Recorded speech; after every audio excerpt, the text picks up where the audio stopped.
बच्चों नमस्कार और एक बार पुनः आपका स्वागत है मेरे YouTube channel NTA net political science में। आज हम बात करने वाले हैं केंद्र राज्य संबंध, विवाद एवं उनके समाधान की। उसके बाद हम इसमें निष्कर्षों को भी देखेंगे कि क्या निष्कर्ष हम अपनी आज की चर्चा का निकाल पाते हैं। आप जानते हैं कि भारतीय भूभाग एक महाद्वीप की तरह विशाल और अनेक विविधताओं से भरा है। यहाँ अनेक भाषाओं को बोलने वाले, विभिन्न धर्मों को मानने वाले तथा अलग अलग जनजातीय समूह के लोग निवास करते हैं। इन विविधताओं के बावजूद हमारे बीच दूसरी कई समानताएं हैं। हम एक साझी जमीन पर रहते हैं, हमारा एक साझा इतिहास है और हम प्रजातांत्रिक राजनीति के द्वारा एक सूत्र में बंधे हुए हैं। हम इसे विविधताओं के साथ एकता की संज्ञा देते हैं। स्वतंत्रता प्राप्ति के पश्चात संविधान सभा के सम्मुख यह मुख्य चुनौती थी कि कैसे इन विविधताओं को शासन की एक सर्व स्वीकृति माला में पिरोया जाए। इस बड़ी चुनौती के समाधान स्वरूप संविधान द्वारा भारत में संघवाद की स्थापना की गई। संघवाद एक संस्थागत प्रणाली है जो दो प्रकार के राजनीतिक व्यवस्थाओं को समाहित करती है।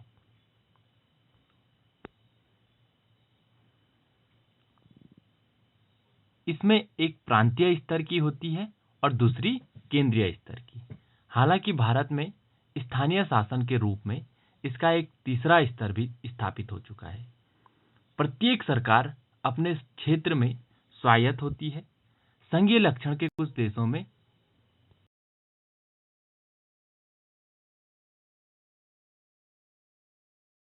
पर भारत में क्या है, एकरहित नागरिकता का प्रावधान है।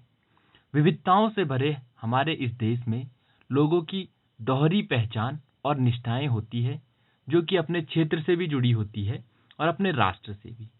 जैसे हम में से कोई बिहारी है, कोई तमिल है, कोई उत्तराखंडी है, इसके साथ साथ किंतु वह भारतीय भी होता है। संघवाद में प्रत्येक स्तर की राजनीतिक व्यवस्था की कुछ विशिष्ट शक्तियां और उत्तरदायित्व होते हैं। संघीय शासन प्रणाली की विस्तृत रूपरेखा अमूमन एक लिखित संविधान में मौजूद होती है।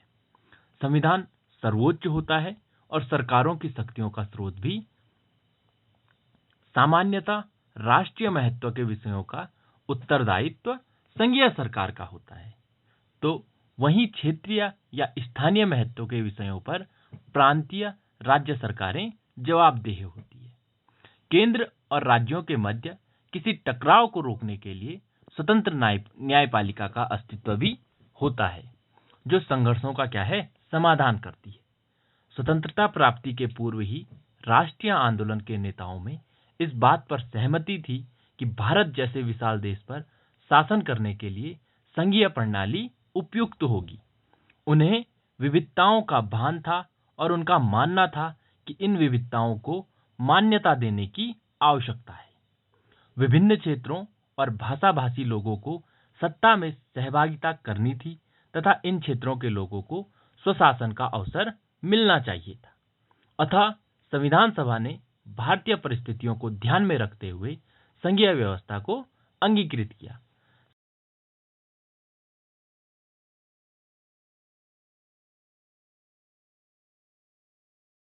तथा राज्यों के लिए अलग अधिकार के सिद्धांतों पर आधारित हो।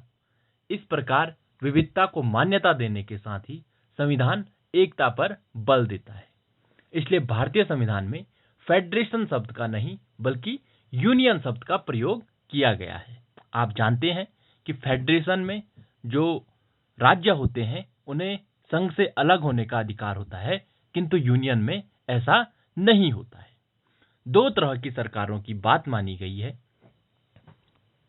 एक संपूर्ण राष्ट्र के लिए जिसे संघीय या केंद्रीय सरकार कहते हैं, और दूसरी प्रत्येक प्रांतीय इकाई या राज्य के लिए जिसे राज्य सरकार कहते हैं।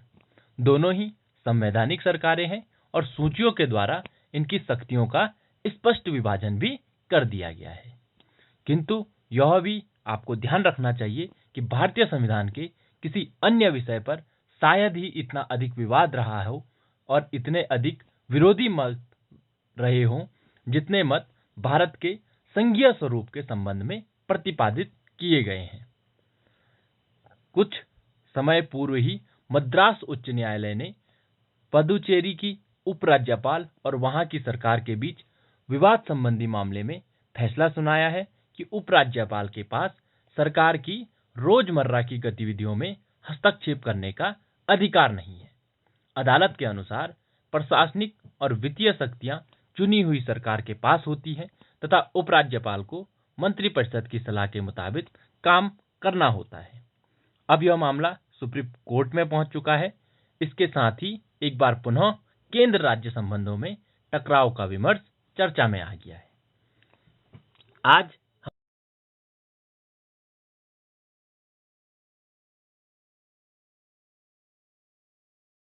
हम और आगे की राह क्या रह सकती है उसको भी हम जानेंगे। तो आइए,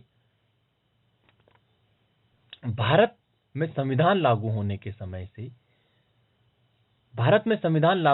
समय से ही राजनीति में केंद्रीयकरण तथा विकेंद्रीकरण की शक्तियां आपस में टकराती रही हैं और टकराहट के अनुरूप केंद्र राज्य संबंधों में बदलाव देखा गया है।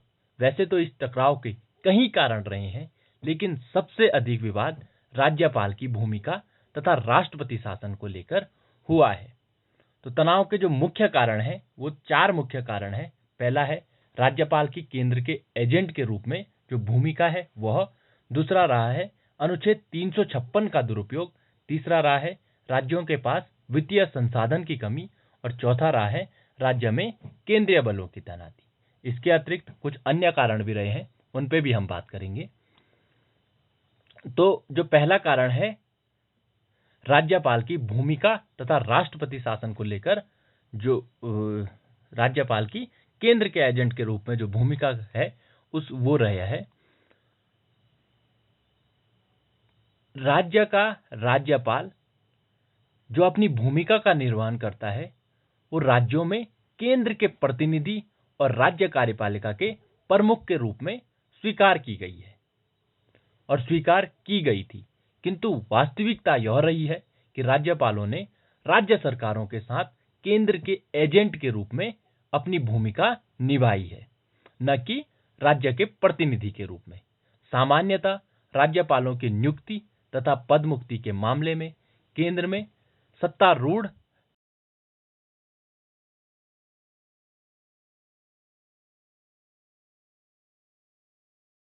मुख्यमंत्रियों की सलाह या सहमति को तभी महत्व दिया गया जब केंद्र व राज्य दोनों में किसी एक ही दल की सरकार रही, अन्यथा उनकी नियुक्ति में मुख्यमंत्रियों से कोई सलाह नहीं ली जाती। राज्यपालों ने कई बार राज्य विधानमंडल द्वारा पारित विधेयकों को अनावश्यक रूप से राष्ट्रपति के विचारार्थ आरक्षित किया है, जिसके कारण कई कानून तो दशकों तक लंबित हुए हैं। कई बार ऐसा भी हुआ है कि चुनाव में किसी दल को स्पष्ट बहुमत न मिलने की स्थिति में राज्यपालों ने अपनी दलगत निष्ठाओं के आधार पर निर्णय लिया है, न कि तटस्थ रहकर। हाल के वर्षों में एक नया चलन यह भी देखने में आया है कि केंद्र व राज्य में अलग अलग दलों की सरकारें रहने की स्थिति में राज्यपाल राज्य सरकार की नीतियों, कार्यक्रमों व योजनाओं पर प्रतिकूल टिप्पणियां करते हैं, जिससे राज्य सरकार की जो छवि है वो क्या है, धूमिल होती है। केंद्र राज्य संबंध के जो तनाव का दूसरा कारण है उसमें राज्यपाल की भूमिका के बाद वो है अनुच्छेद 356 का दुरुपयोग। संविधान में अनुच्छेद 356 के तहत केंद्र सरकार को अधिकार दिया गया है कि यदि उसकी राय में किसी राज्य का शासन संविधान के उपबंधों के तहत नहीं चलाया जा रहा हो तो वह संबंधित राज्य के राज्यपाल की रिपोर्ट के आधार पर या उसके बिना भी वहां की चुनी हुई सरकार को बर्खास्त करके राष्ट्रपति शासन लागू कर सकती है। संविधान लागू होने के कुछ वर्षों बाद ही इस प्रावधान का दुरुपयोग होना प्रारंभ हो गया था। राष्ट्रपति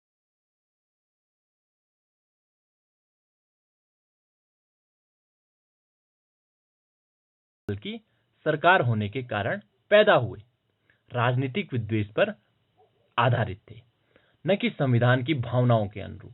वर्ष 1994 के SR बम्बई बनाम भारत संघ केस में सुप्रीम कोर्ट की 9 सदस्यीय संविधान पीठ ने राष्ट्रपति शासन लागू करने के कुछ सिद्धांत निश्चित किए, जिसके बाद इस अनुच्छेद का दुरुपयोग सामान्यतया बंद हो गया है, किंतु अभी भी राज्य सरकारों तथा क्षेत्रीय दलों पर किसी न किसी मात्रा में इसका दबाव दिखाई पड़ता है। केंद्र राज्य संबंधों में तनाव का जो तीसरा बड़ा कारण है वह है राज्यों की केंद्र पर वित्तीय निर्भरता। राज्यों को इस बात पर शुरू से आपत्ति रही है कि संविधान के तहत उन्हें जरूरत से कम वित्तीय संसाधन दिए गए हैं, जबकि उनके दायित्व लगातार बढ़ते गए हैं। राज्यों की शिकायत यह भी है कि केंद्र सरकार अपनी आय में वृद्धि के उपाय के तौर पर करों में वृद्धि की बजाय अधिभार यानी कि सरचार्ज लगाती है, ताकि बढ़ी हुई आय का पूरा हिस्सा केंद्र को ही मिले। हालांकि 80वें संविधान संशोधन 2000 के माध्यम से केंद्र व राज्यों के मध्य राजस्व वितरण की नई प्रणाली अपनाए जाने के बाद और 14वें वित्त आयोग के कुल राजस्व का 42% हिस्सा राज्यों को दिए जाने की सिफारिश को केंद्र सरकार द्वारा स्वीकृत कर दिए जाने के बाद अब राज्यों पर पहले जितना संकट नहीं है, लेकिन फिर भी अभी भी वे केंद्र पर निर्भर तो हैं ही। इसके अतिरिक्त 15वें वित्त आयोग में आपको ध्यान रखना है कि जो 42% हिस्सा था उसे घटाकर 41% कर दिया।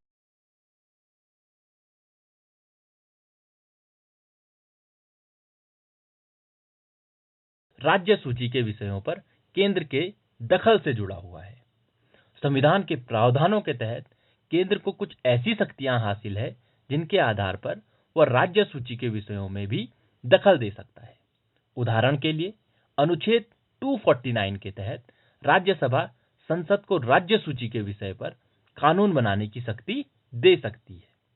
आपातकाल की उद्घोषणा के दौरान भी संसद राज्य के लिए कानून बनाने के लिए अधिकृत है। ऐसे ही अनुच्छेद 312 के तहत स्थापित जो अखिल भारतीय सेवाएं भी राज्य सरकारों के लिए तनाव का एक कारण रही है। आपको मालूम होगा कि राज्यों की प्रशासनिक प्रणाली के सभी वरिष्ठ पद अखिल भारतीय सेवाओं के अधिकारियों द्वारा ही भरे जाते हैं, जबकि इन अधिकारियों की नियुक्ति, प्रशिक्षण व अंतिम नियंत्रण केंद्र के हाथों में है। इसी क्रम में विवाद का एक विषय यह भी है कि कुछ विधेयकों के लिए संविधान में प्रावधान है कि वे राष्ट्रपति की पूर्व सहमति से ही राज्य के विधानमंडल में प्रस्तुत किए जा सकते हैं। उदाहरण के लिए राज्य के भीतर व्यापार व वाणिज्य पर कोई नियंत्रण लगाने वाला विधेयक या संपत्ति के अधिकरण से जुड़े विधेयक राष्ट्रपति की मंजूरी के बाद ही राज्य विधानमंडल में रखे जा सकते हैं। केंद्र व राज्यों के बीच विवाद का जो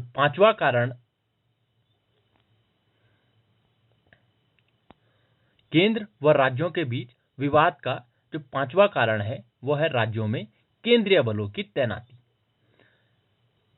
संविधान में साफ तौर पर बताया नहीं गया था कि केंद्र सरकार किसी राज्य सरकार की सहमति के बिना उसके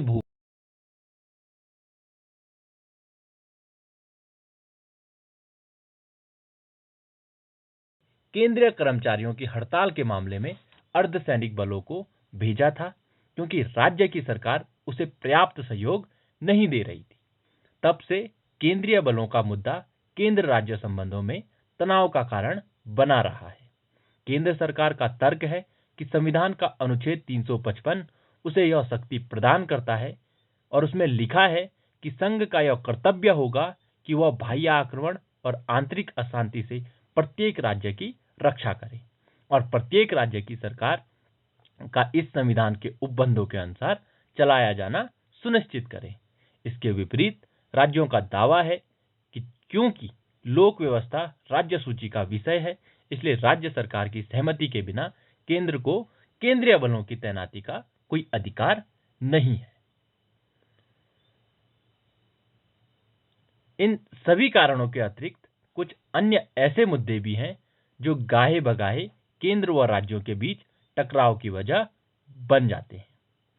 पहला है वित्तीय आवंटन में भेदभाव, दूसरा है राष्ट्रपति शासन का खतरा और तीसरा है केंद्रीय एजेंसियों द्वारा केंद्र के निर्देश पर कार्यवाही। कई ऐसे उदाहरण देखे गए हैं कि जिन राज्यों में विरोधी दलों की सरकारें होती है उनके साथ केंद्र वित्तीय आवंटन में भेदभाव करता है। साथ ही केंद्र सरकार जो है को जिन क्षेत्रीय दलों का समर्थन हासिल होता है या समर्थन हासिल होने की उम्मीद होती है उनकी सरकारों को विशेष अनुदान दिए जाने के उदाहरण भी देखने को मिलते हैं। खासकर योजना आयोग के दौर में कई बार ऐसे उदाहरण देखने को मिले थे। अनुच्छेद 256 तथा 257 के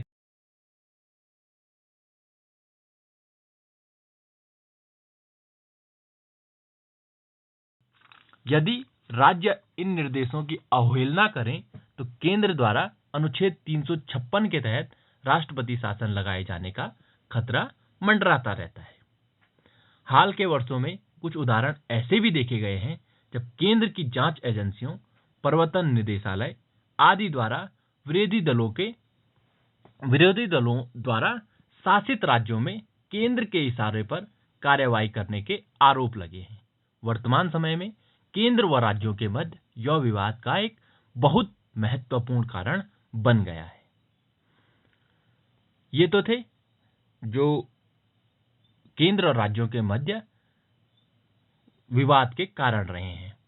समाधान क्या क्या हो सकते हैं उनको अब हम देखेंगे। पहला जो समाधान हो सकता है वह है मुख्यमंत्री की सलाह से राज्यपाल की नियुक्ति, दूसरा अनुच्छेद 356 का विवेकपूर्ण प्रयोग और तीसरा अंतरराज्य परिषद को अंतर सरकारी मंच बनाया जाए। भारत आज दुनिया की सबसे तेज उभरती अर्थव्यवस्थाओं में से एक है, किंतु इसमें चिंताजनक पहलू यह है कि देश के सभी हिस्सों में यह बयार समान रूप से नहीं बह रही है। कुछ राज्य अभी भी पिछड़ेपन के शिकार हैं। भारत 21वीं सदी की महाशक्ति बनने का लक्ष्य लेकर चल रहा है। इस लक्ष्य की प्राप्ति के लिए यह अति आवश्यक है कि प्रबल सहकारी संघवाद की स्थापना हो, राजनीति को शासन से पृथक कर सभी राज्यों से बराबरी का व्यवहार करें, केंद्र सरकार अच्छा प्रदर्शन कर रहे राज्यों को और अधिक प्रोत्साहन दे, यानी कि जो राज्य अच्छा प्रदर्शन कर रहे हैं उन्हें केंद्र द्वारा और अधिक प्रोत्साहन दिए जा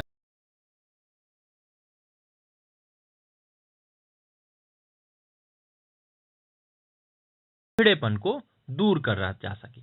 राज्यों के स्तर पर भी यह जरूरी है कि वे केंद्र के साथ कंधे से कंधा मिलाकर चलें और पारदर्शी तथा उत्तरदायी शासन की स्थापना कर संविधान निर्माताओं के स्वप्न को पूरा करें।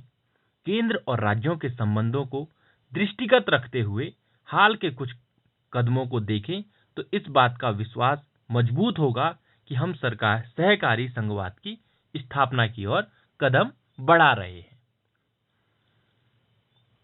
जैसे योजना आयोग को, जो कि अपने अति केंद्रीय स्वरूप के कारण राज्यों के निशाने पर था, उसको अब समाप्त कर दिया गया है और उसके स्थान पर नीति आयोग की स्थापना कर दी गई है।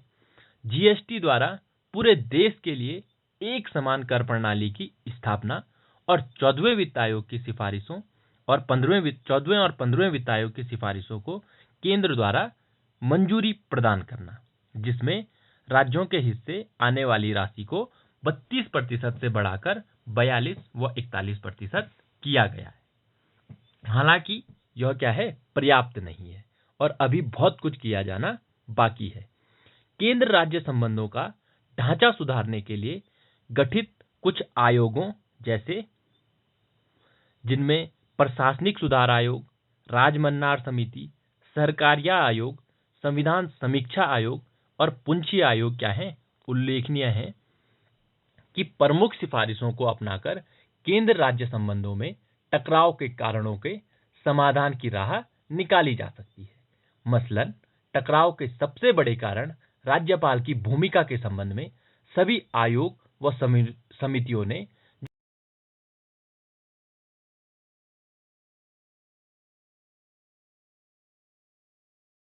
राज्यपाल बनने के लिए संविधान में स्पष्ट शब्दों में अहर्ताएं घोषित की जाए। इसमें एक अहर्ता यह भी हो कि उम्मीदवार ने पिछले 2 वर्षों में किसी भी स्तर पर दलीय राजनीति में भागीदारी न की हो। राज्यपाल की नियुक्ति संबंधित राज्य के मुख्यमंत्री से परामर्श के बाद ही होनी चाहिए। राज्यपाल को अपने पद से निवृत्त होने के बाद लाभ के किसी भी पद पर नियुक्ति के लिए अहर्ता नहीं मिलनी चाहिए, सिवाय इसके कि वह राष्ट्रपति या उपराष्ट्रपति का चुनाव लड़ सके। राज्य सरकार के पास विधानसभा में बहुमत है या नहीं, इसका परीक्षण सिर्फ और सिर्फ विधानसभा में होना चाहिए, राज्यपाल के द्वारा नहीं। जब तक किसी सरकार को विधानसभा में बहुमत हासिल है, तब तक राज्यपाल के पास उसे बर्खास्त करने की शक्ति नहीं होनी चाहिए। साथ ही अगर राज्यपाल कोई विधेयक राष्ट्रपति के विचार के लिए आरक्षित करता है, तो राष्ट्रपति को उस पर 4 महीने के भीतर फैसला करने की समय सीमा तय की जानी चाहिए। इसके अलावा एक बेहतर कदम यह भी होगा कि राज्यपालों की नियुक्ति में देश की धार्मिक व जातीय विविधता के संयोजन को ध्यान में रखा जाए। आयोग व समितियों द्वारा केंद्र व राज्य संबंधों के मध्य टकराव के दूसरे महत्वपूर्ण कारण अनुच्छेद 356 के दुरुपयोग को समाप्त करने के संबंध में भी व्यापक सिफारिशें आयोगों ने दी है। इसमें कहा गया है कि अनुच्छेद 356 का प्रयोग अंतिम विकल्प के रूप में ही किया जाना चाहिए, पहले विकल्प के तौर पर कभी नहीं। इसके प्रयोग से पहले केंद्र सरकार द्वारा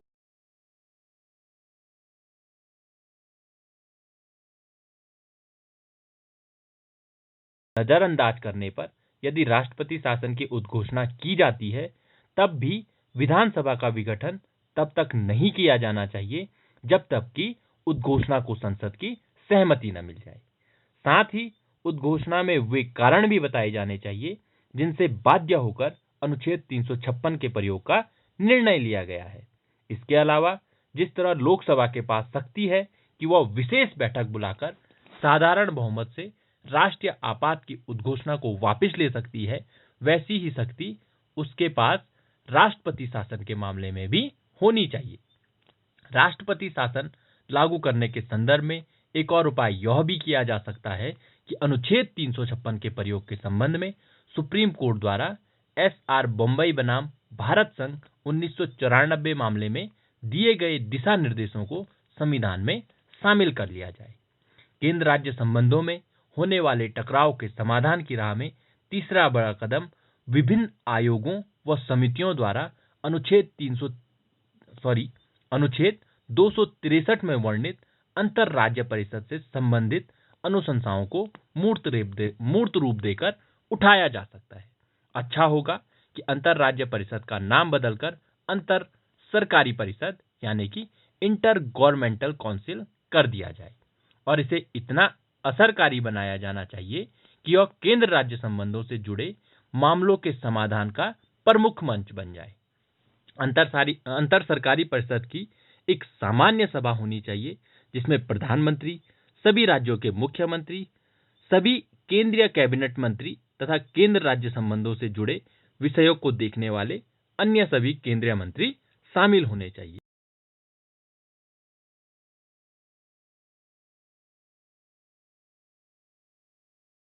शक्तियां दी जानी चाहिए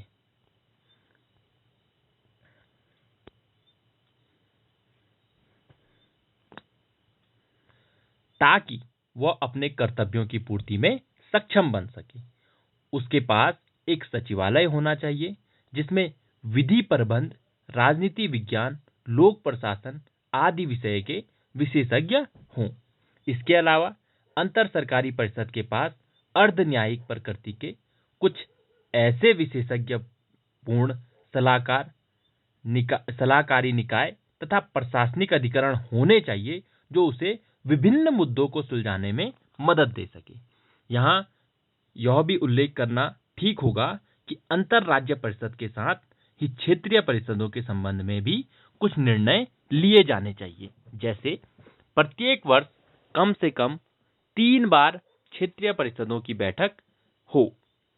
बैठक से पूर्व राज्यों से विचार विमर्श करके एक निश्चित कार्यसूची तैयार की जानी चाहिए और अंतर राज्य परिषद के सचिवालय को ही क्षेत्रीय परिषदों के सचिवालय की भूमिका सौंपी जानी चाहिए। केंद्र राज्य संबंधों को सुधारने के प्रयासों में चौथा उपाय राज्यसभा की शक्तियों व कर्तव्यों में बदलाव के रूप में किया जाना चाहिए। सर्वप्रथम यह सुनिश्चित किया जाना चाहिए कि राज्यसभा की मूल भूमिका राज्यों के हितों की सुरक्षा करने की हो। जब भी केंद्र सरकार एक या एकाधिक राज्यों के संबंध में कोई नीति बनाती है तो उसका अनुमोदन राज्यसभा की समितियों के स्तर पर होना चाहिए तथा राज्यों के प्रतिनिधियों को उन समितियों के सामने अपना पक्ष रखने का पर्याप्त अवसर दिया जाना चाहिए।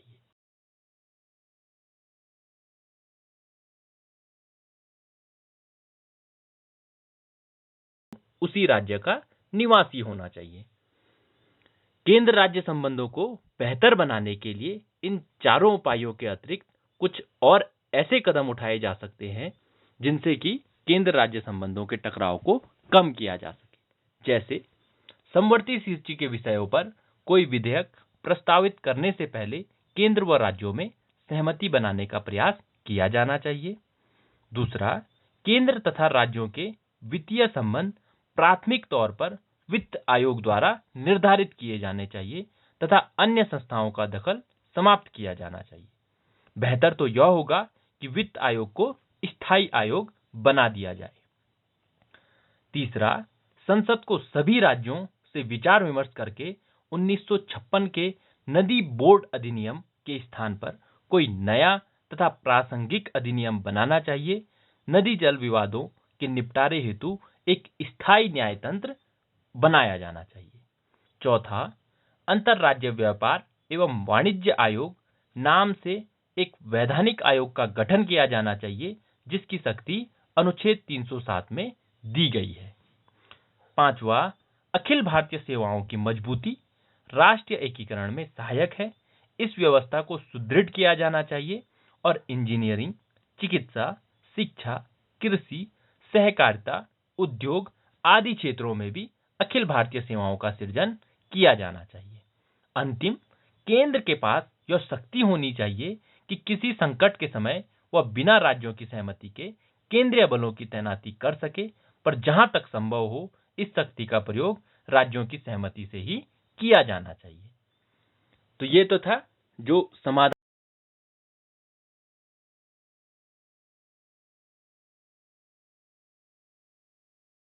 निष्कर्ष पर पहुंचे हैं, उन निष्कर्षों को देख लेते हैं।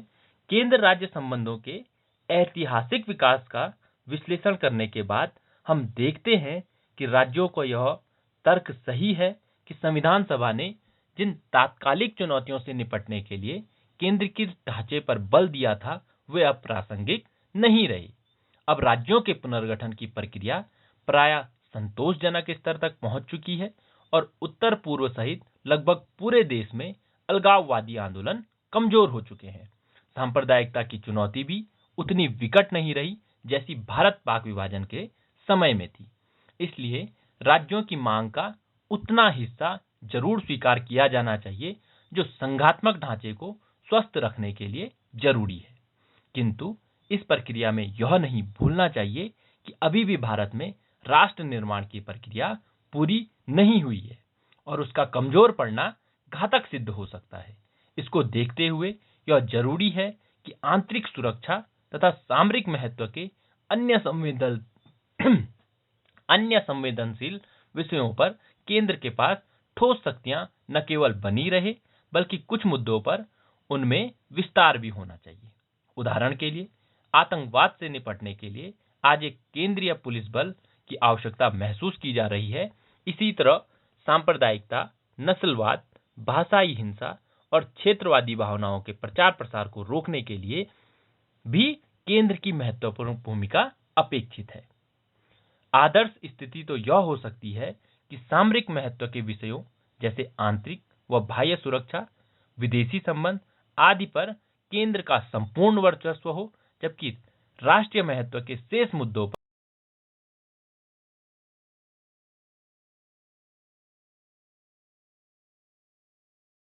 निर्णय लिया जाए। जो मुद्दे सिर्फ एक राज्य से संबंधित हैं वे पूरी तरह से राज्य के लिए छोड़ दिए जाने चाहिए तथा उनमें केंद्र का हस्तक्षेप केवल तभी होना चाहिए जब संविधान सम्मत तरीके से शासन चलाने का कोई रास्ता न बचा हो। हमें यह भूलना नहीं चाहिए कि राज्यों की स्वायत्तता किसी भी परिपक्व संघात्मक लोकतंत्र का सामान्य लक्षण है, क्योंकि हमारा लोकतंत्र परिपक्वता की सीढ़ियां चढ़ रहा है, इसलिए हमें इस मुद्दे पर गंभीरता से कदम उठाने चाहिए। तो मुझे विश्वास है कि जो आज का हमारा टॉपिक था केंद्र राज्य संबंध, चुनौतियां और समाधान या विवाद और समाधान, ये आपके लिए काफी लाभकारी रहा होगा। आज का जो टॉपिक है काफी लंबा खिंच गया, उसके लिए मुझे खेद है।